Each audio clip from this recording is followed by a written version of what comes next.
Hello, everybody. How are you today? It's Nicole here to chat with you once again. If you are listening on the day of podcast day, it's Friday. Happy Friday. Happy weekend.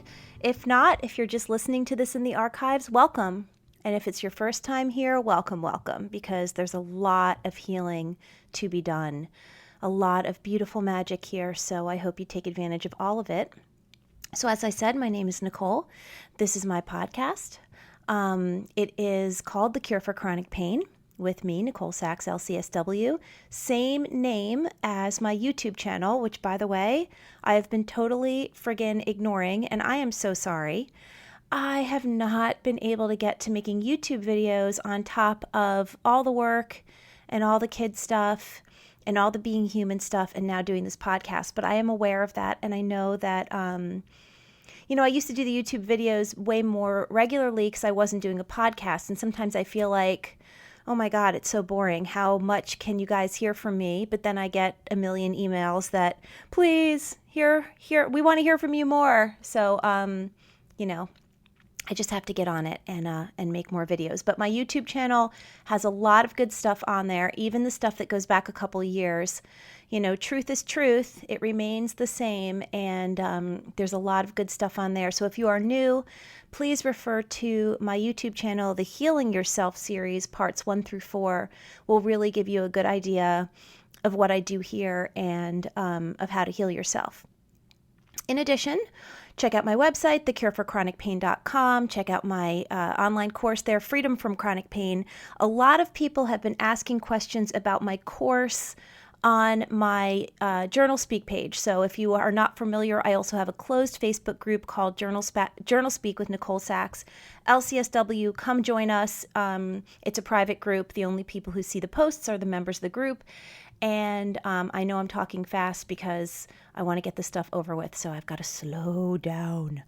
A lot of people have been asking on the page about my course because they want to know, tell me about how you did with the course. They're asking people, and what I find, and this is a really beautiful thing, is a lot of people who have done the course are no longer on the page on a regular basis because they're feeling so much better. They're no longer spending a lot of time on internet support groups, which is beautiful, but it also tends to leave people asking the question, not getting a lot of responses. So I'm just here to tell you, I get emails every day, too many emails to even count. I always read them, by the way, about people who have taken the course and their entire life is turned around, not just because they took the 14 lessons, but because they're doing the work on a regular basis and listening to the podcast and keeping themselves aware that the process of healing is not linear. It's, we're circling up the mountain, guys. Remember that. We're making concentric circles around the mountain, but every time we find ourselves in the same problem or situation we had before, we are higher up the mountain, we are more able to deal with it, we have better tools, and if we're honest with ourselves, we are making progress. In this work, we seek progress, not perfection. There is no way that we are going to snap our fingers and be done with a lifetime of repressed emotion or years and years of chronic pain. So please go easy on yourself. This will work for you if you work it. I promise this will work for you if you work it. So to answer people's questions about the course, here's the deal. I wrote that course. It was divinely inspired. I was resisting it. And one day I was journaling and I found myself connecting with my dad, who passed away when I was 27. We had a really turbulent relationship. A lot of my issues, my quote unquote issues, came from that relationship, but also a great deal of my strength. I'm able to see it in the complicated fashion it was, and I am able to see him for the complicated man that he was. I've had a lot of time to work on this. But anyway, I found myself in meditation and journaling, connecting with him and saying, I can't write this course. What if it fails? What if people don't like it? What if people don't hear what they need to hear? And the message I got back loud and clear, whether it be from him or from the universe or from energy or from love, the message I got back was, anything you write is going to be exactly what they need to hear. Anything you speak, anything you record, anything you are vulnerable about is going to be anything they need to hear. And I closed the computer and I got myself dressed and put some makeup on and sat down in front of the screen and I wrote that course. And I'm going to tell you something. It's a little bit of magic. I don't take full responsibility for it, but people are writing me the most profound things like, Nicole, this course, it's just turned me around. It's woken me up.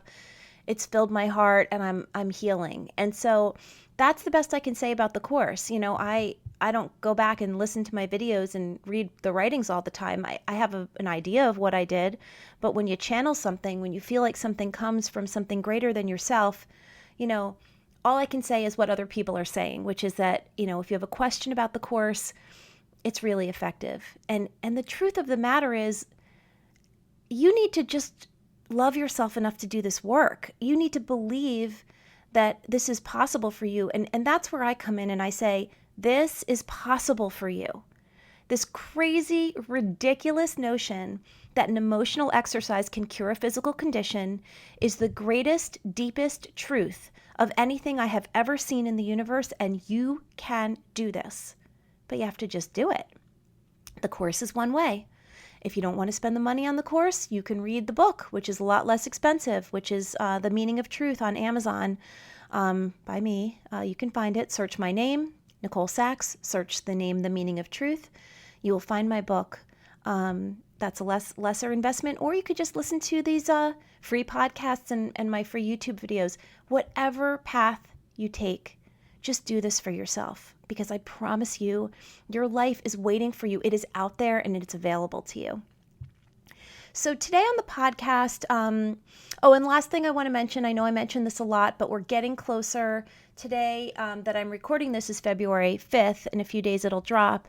On March 1st, my Omega retreat will go live on the Omega website and you can sign up. I can't tell you how amazing this is going to be. I'm actually having a meeting in about an hour with two of my guest instructors who are going to bring such magic, such love and light, Ayurvedic healing, love yoga, group meditation where we are going to raise our consciousness all together, shamanic healing, just like it's going to be amazing. I'm excited to be there for it. Even for the stuff that I'm not teaching, even though I'm going to be there in the room the whole time with you, talking to you, connecting with you. It's just going to be a big family. And like I'm getting all full of tingly love when I'm talking about it. It's going to be wonderful and great. So that's going to go live on March 1st if you would like to come join us at Omega.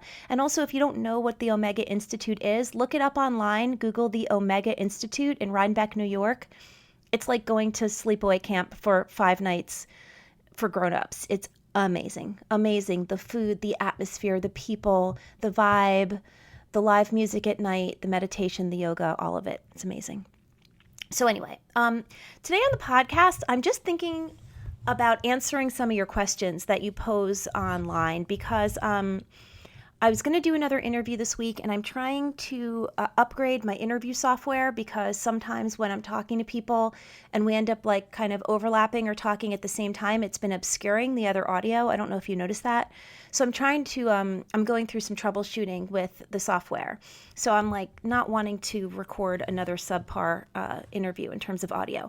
And plus people are asking questions on this page all the time. And I figured, you know, let me get to some of them because I can't always write back. It's like life is so busy and so crazy. So anyway, if you hear your question, I'm not going to mention you by name, but shout out to you, people who you hear your question. I'm just scrolling through the page. There's so many good questions all the time. And so I'm going to answer a couple of them. So one person writes, when we are having a symptom-rich day, are we supposed to take it easy or keep pushing forward? I have seen and heard both, so it's confusing. Sarno said not to let the pain intimidate you, but I have seen lots of posts on various sites where people take it easy or, quote, treat yourself with kindness and compassion. So that's an excellent question. So let's talk about that for a minute. Should we push ourselves or should we treat ourselves with kindness and compassion? And I'm going to go back to a concept that I talk about a lot, but that is so paramount in this healing, which is Everything in the world is fueled by love or fueled by fear. Everything. Everything that you do, if you get down to it and you take a moment to consider what you're doing, is fueled by either love or fear. And this is what I mean. Picture inside of you that there are two gas tanks, and they are both equally able to push you through your day. One gas tank is full with love, and one gas tank is full with fear. Fear is an excellent motivator. Don't get me wrong. You can get through your day if you are motivated by fear, but it will cause you a lot of anxiety and a lot of symptoms and a lot of exhaustion, but you can still get through your day. Being fueled by love gets you through your day just as readily, but it looks different. So when we're having a symptom-rich day, which I love that term. I don't remember who coined that on my JournalSpeak page on Facebook, but somebody did once, and then everybody kind of went crazy about it. I kind of think I know who it is, but I'm not going to call her out. Any case, a symptom-rich day. Okay, so we all know that symptoms are just our primitive nervous system that is seeking with love to protect us, firing pain signals that seem like a lesser predator than our repressed emotions or our fears about our life or our trauma that we're reliving from childhood. The pain is seen as a lesser predator. And since everything in life is a choice between what hurts and what hurts worse, when we're having a symptom-rich day, which means whatever our symptom imperative is cropping up. We're a person who gets headaches and our head is just pounding that day, or we're a person that gets back pain and our backs are just stiff and just like firing a lot of pain signals that day. When we're having that kind of day, do we push forward or take it easy? So the first thing I'm going to ask is, stop what you're doing, breathe. Okay, I don't mean sit for a formal meditation. Just breathe invite in that moment, your higher self. Okay, so sometimes I'll just sit for a second and I'll say, invite love in, and I'll repeat it 5 times. Invite love in, invite love in, invite love in, invite love in, invite love in. Okay, so I feel myself calm down and I say, what would be motivated by love here and not fear? So let's say, for an example, I'm getting a pain in my hip and I really was planning on taking a walk on the beach because it's a beautiful day. Now, do I push through it? Or do I treat myself with kindness and compassion? And I think what she means by that is sit down and don't do it.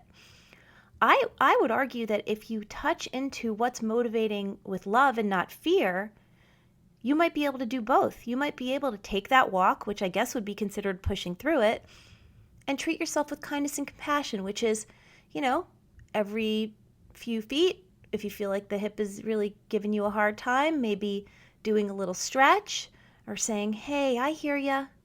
I hear you. We're having a hard day. There's a lot of feelings coming up.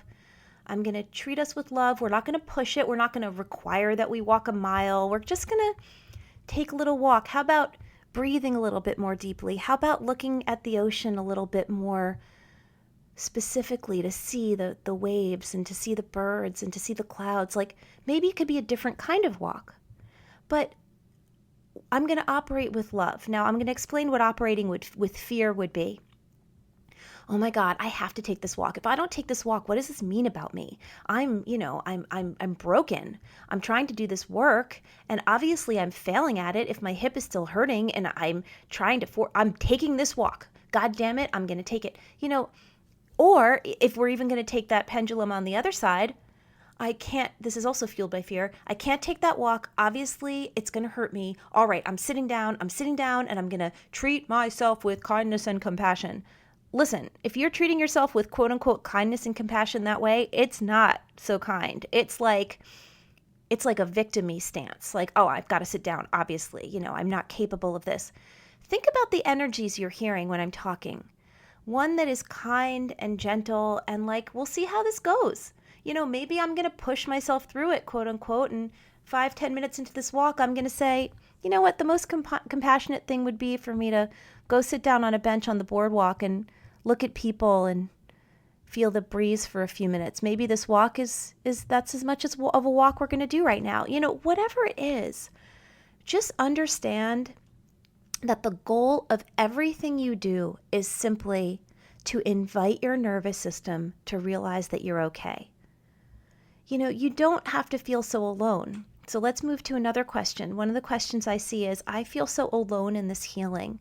I don't know if anybody else feels like I feel, and sometimes I don't even want to talk about it because I feel like talking about it is going to make me feel worse.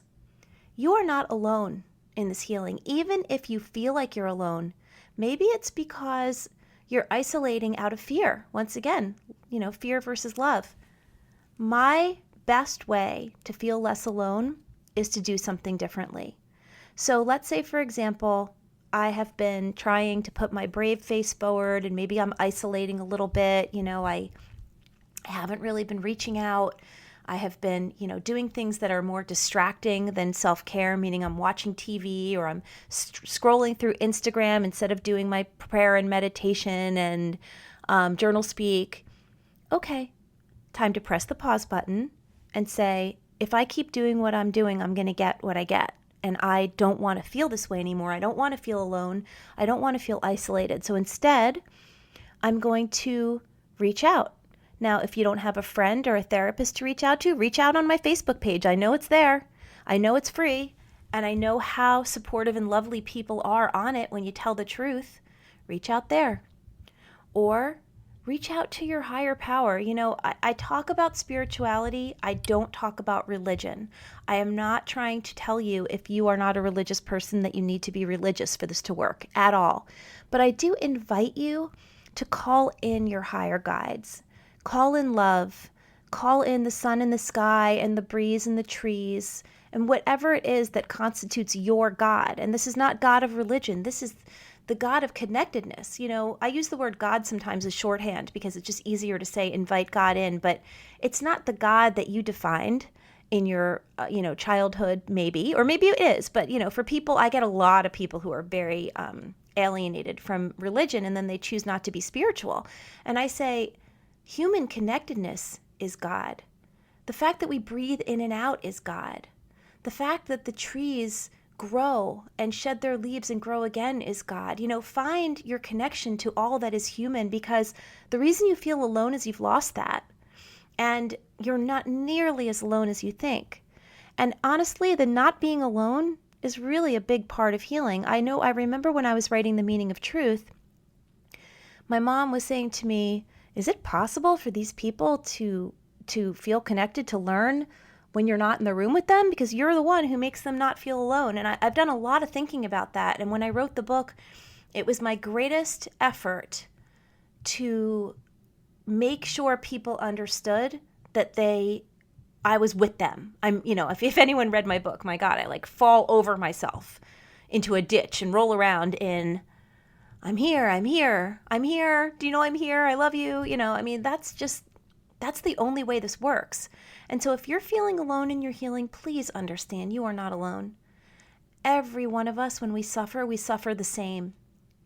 I've said this before, a woman standing over her dying child in the best hospital in the most developed country feels the same as a woman standing over her dying child in a refugee camp. When we suffer the same. Our hearts are the same.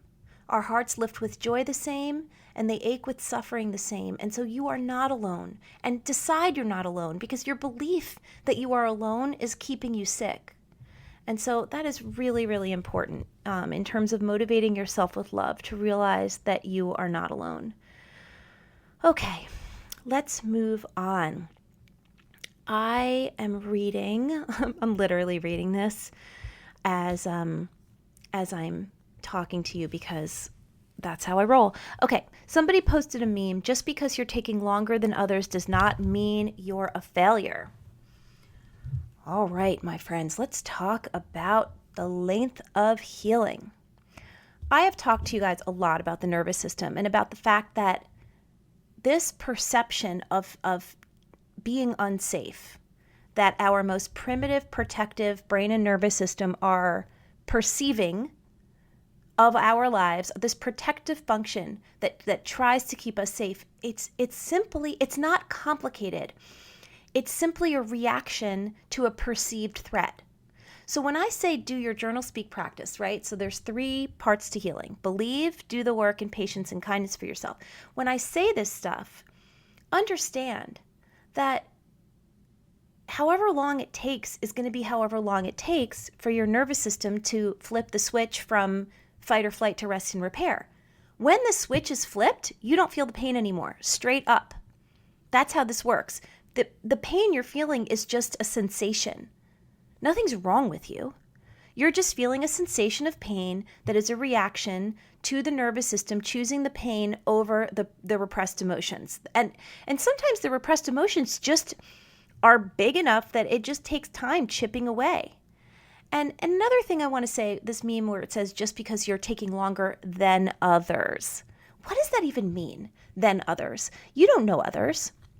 You don't know that others might be saying that they're not in pain anymore, but their anxiety is through the roof. Or you don't know if others spend so much time in obsessive thoughts, like even if they're obsessively exercising, they're obsessively, trying to take care of others and not take care of themselves. Whatever that other person is going through, God bless. They are on their journey and you're on yours, but nobody really knows what's going on with others.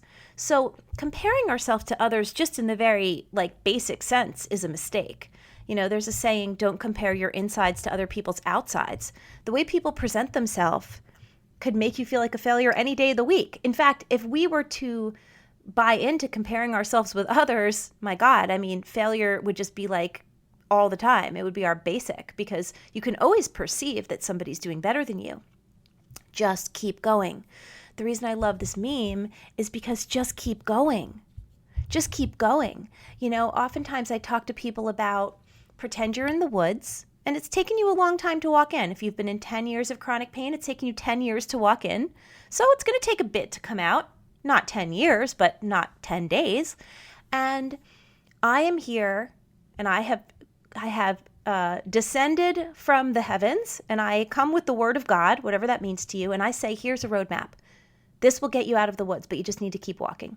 I have no idea how long it takes, but I promise you this is the way out. Just believe in that. Every time you stop what you're doing and go into a cave and grab the computer and go on Dr. Google, I know you've heard me say this before, you're just prolonging the healing. Prolonging the healing time. You are not a failure. Nobody else is doing any differently, any better than you. They're just doing different. So walk the walk every day. And by the way, I don't care how you feel about it. I don't care if you like it or you don't like it, or you think you're doing it right or wrong, or you're a failure or you're a success. Please don't do that. Don't judge yourself. Just walk. Just walk. Left foot, right foot, breathe. When you don't know what to do, just do the next right considered action. What's right in front of you. When I woke up this morning, I woke up feeling like shit. I can't tell you why. I don't even know why. I don't even care to know why. I woke up feeling like shit and I thought, what do I need to do for myself? So I said to Tiff, is it okay if I take a couple hours, and I being totally alone? And she's awesome. And she said, of course, let me get my stuff. You take the bedroom, be totally alone.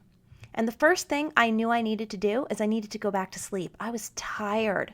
My body was exhausted and I was having panicky dreams, which I can't control.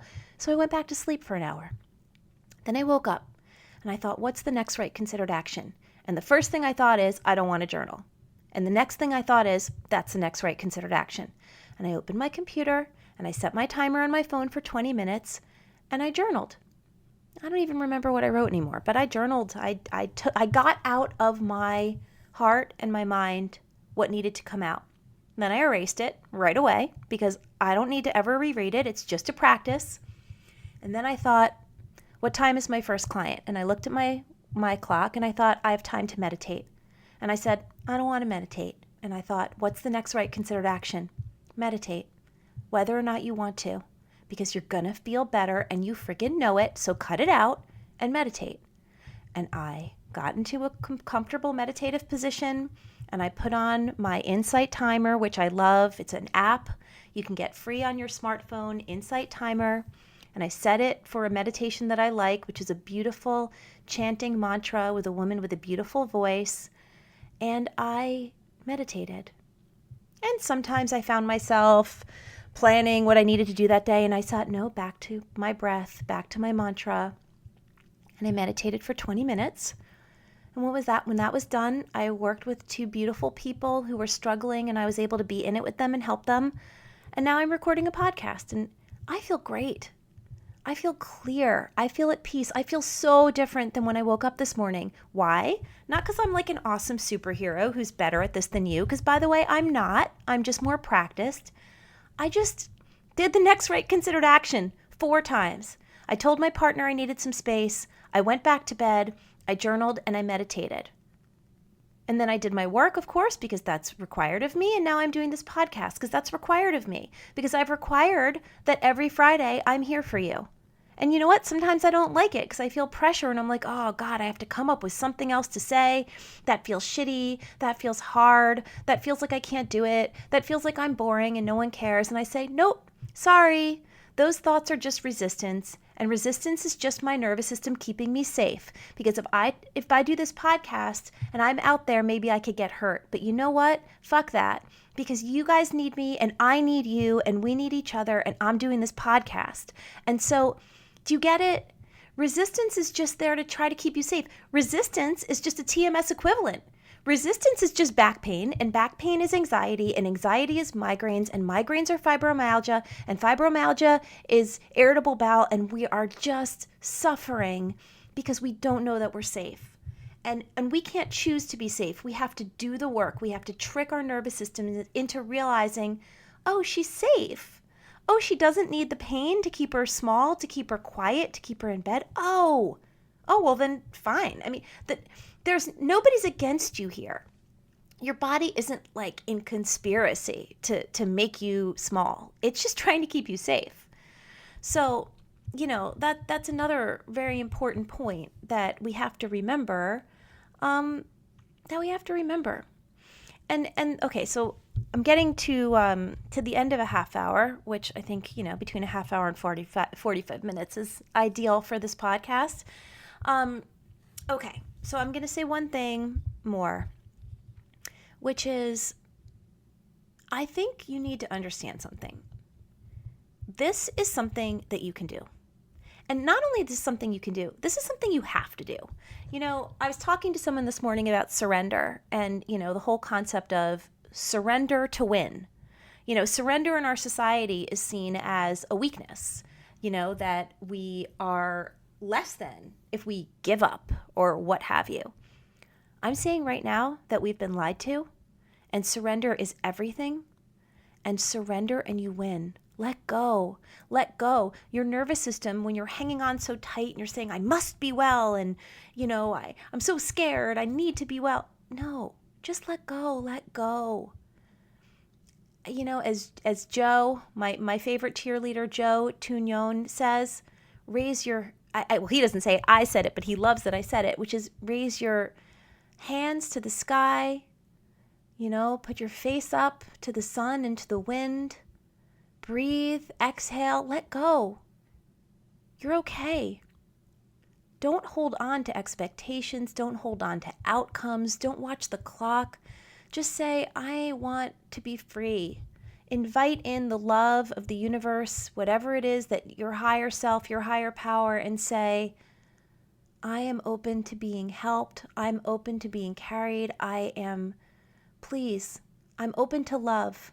Please, somebody love me. You will be loved. I promise you that. So with that, I will say farewell. Hopefully by next week I'll have my software sorted out and we can have another interview. But I'm sending love and light to you guys. As you know, this is the cure for chronic pain. And until next time, I'll be thinking of you. Bye-bye.